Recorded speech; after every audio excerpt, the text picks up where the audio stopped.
Y como todos los miércoles, nuestra mesa de análisis, hay muchos temas, como ya lo escuchaba usted en la primera parte de nuestro noticiero. Aquí están Ramón Alberto Garza y Salvador Borrego. Ramón Alberto, buenas noches. Buenas noches, Gregorio. Buenas noches a todo el auditorio. Muchísimas gracias por estar con nosotros, Salvador. Buenas noches, un gusto, como siempre.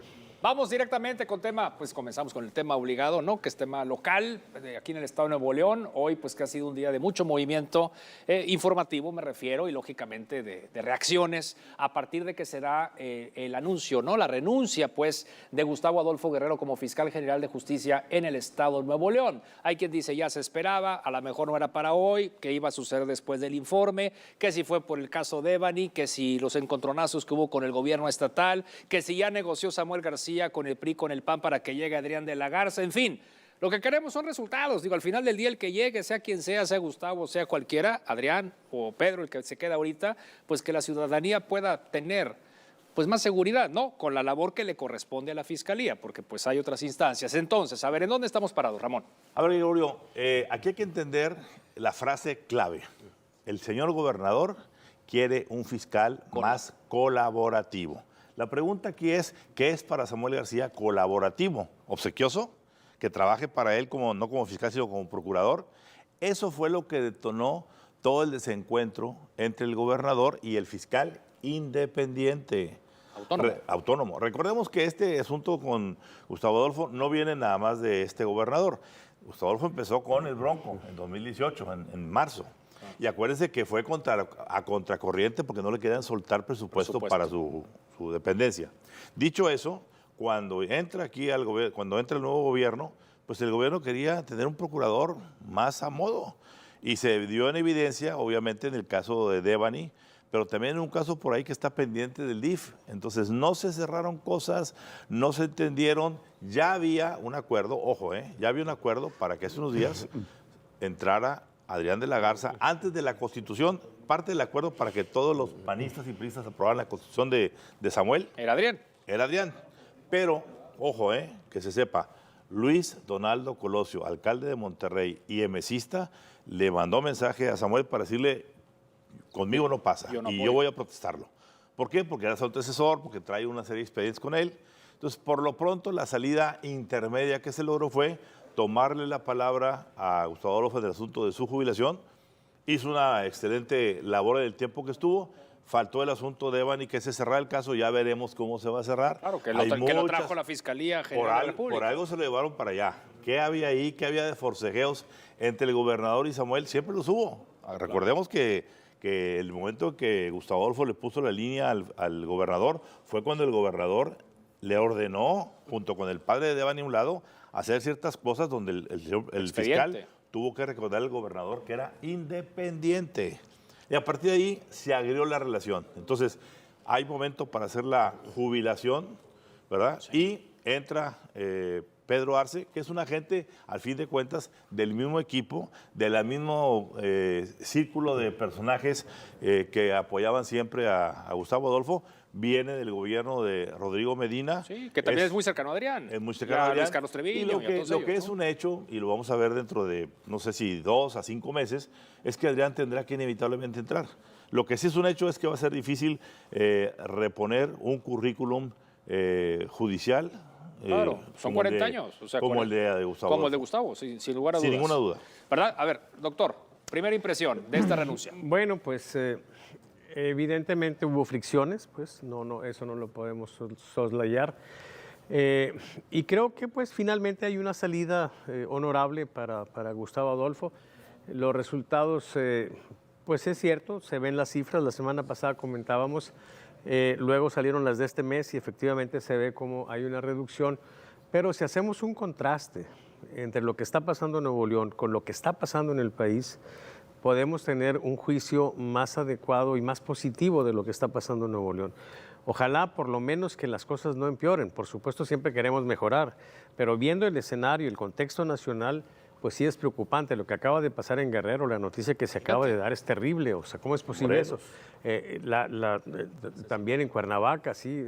Ese tipo de situaciones dan una condición más adecuada para justipreciar lo que se ha estado haciendo en Nuevo León. Y bueno, yo creo que hay que felicitarlo en su salida, desearle que le vaya muy bien. Y también, pues, por supuesto, que las cosas que siguen en ese tema, pues sean también para bien. Yo la única alarma que pondría en esto es poner una luz amarilla, todavía no roja, pero sí amarilla, en ver que el nuevo fiscal, que pues, es muy prometedor, no vaya a terminar siendo un empleado del gobernador. Pero bueno, si llega a ser Adrián de la Garza, ¿tú crees que eso pueda pasar? Ah, no, pero por supuesto que no, pero el actual, el que va a entrar actual. Pedro Arce, es un buen joven Es un profesional. fiscal profesional, que ya era vicefiscal jurídico ahorita con Gustavo Adolfo.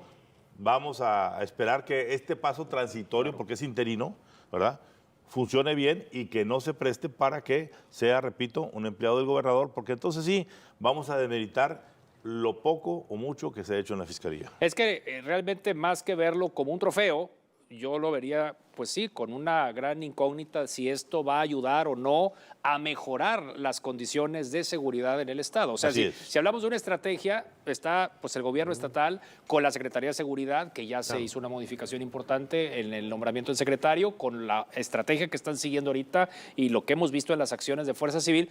Oye, pues la Fiscalía, ¿con qué programa van a contribuir? O sea, si hablamos de colaborativo, en el buen sentido, ¿En el buen sentido? pues Ah, hay que qué bueno. entender que vaya a haber buenos Todo. resultados, Sí, pero que cuidado, no se confunda esa parte. que no se confundan. Y vamos a ver los resultados, como dice el doctor, con las estadísticas. Siempre las estadísticas son las que no mienten. Claro. Podemos decir que estamos bien, que estamos mal. Al final del día, cuando llegue el habla. papelito del mes y diga cuántos muertitos tenemos, cuántos casos hemos resuelto. Digo, a mí en lo particular me es muy lamentable que tengamos este caso de Devani a estas alturas abierto, sin poder cerrar. A ver, ¿qué se está escondiendo? ¿Qué no se quiere decir? Claro. ¿Por qué se tuvo que traer a la federación? ¿Quién lo pidió y para qué? ¿A quién están protegiendo? Eso nos queda ahí. Y yo creo que Gustavo Adolfo se va con mucho de eso adentro de él, que quizá algún día lo vayamos a saber. Eso, esperemos que sí. Claro, que se va quizá con el malestar o con la espina, ¿no? Sí, con la espina clavada de ese y otros asuntos. Bien, tema 2 del día de hoy, Tamaulipas. Lo platicamos la semana pasada, la llegada de Américo Villarreal y pues también la confrontación, ¿verdad? De un lado hacia el otro y que si iba a tener orden de aprehensión el nuevo gobernador Américo, pues ya el que sí tiene orden de aprehensión es el exgobernador, que ya la tenía y que no se hizo válida por las razones que ya conocemos, pero que ahorita, en este momento, pues ya está, ahora sí, no solamente con la orden en contra por delincuencia organizada, sino también una alerta migratoria. Así es. Entonces, a ver, ¿en qué situación estamos, hablando de que tiene 5 días de haber dejado el cargo? A ver, aquí estamos empezando, Gregorio, una batalla campal de pronóstico muy reservado entre el nuevo gobernador y el gobernador saliente.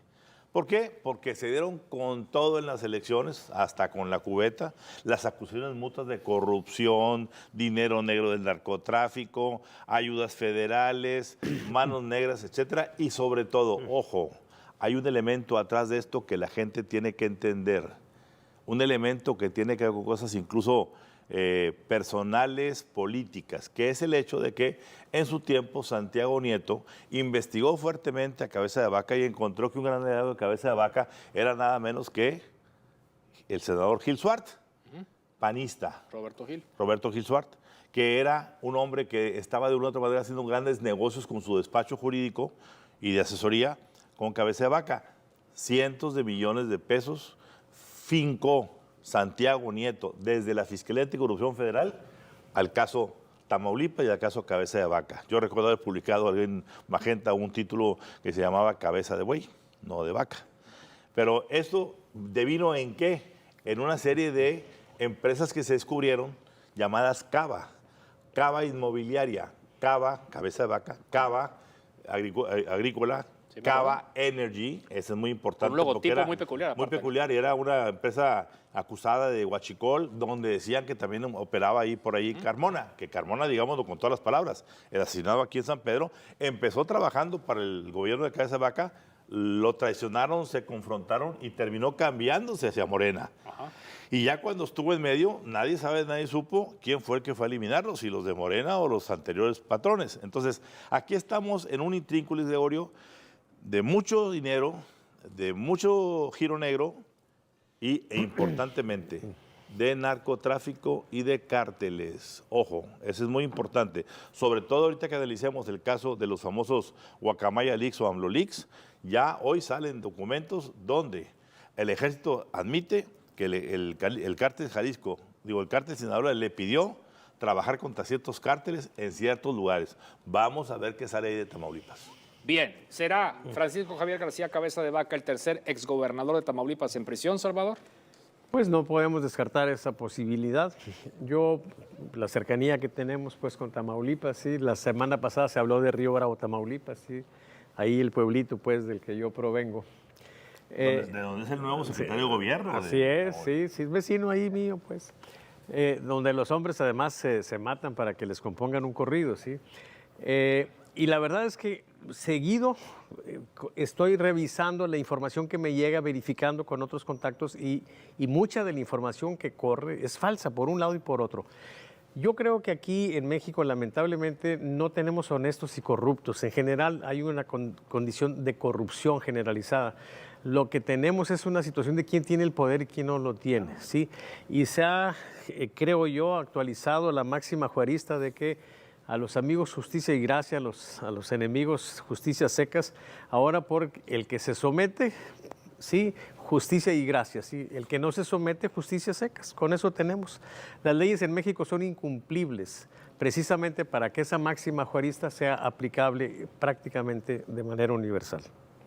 A ver, una de las urgencias que había para sacar este caso, que iba a salir inevitablemente, más temprano que tarde, pero fue el hecho de que urgen temas para la mañanera, para dejar a un lado el tema del Guacamaya Leaks, que ya hablaremos. Que vamos a regresar precisamente con ese Sí, tema. claro, Regresamos sí, con el hackeo a la Secretaría de la Defensa Nacional, nuestra mesa de análisis. Ramón Alberto Garza y Salvador Por Borrego. eso pusieron a Continuamos. una diputada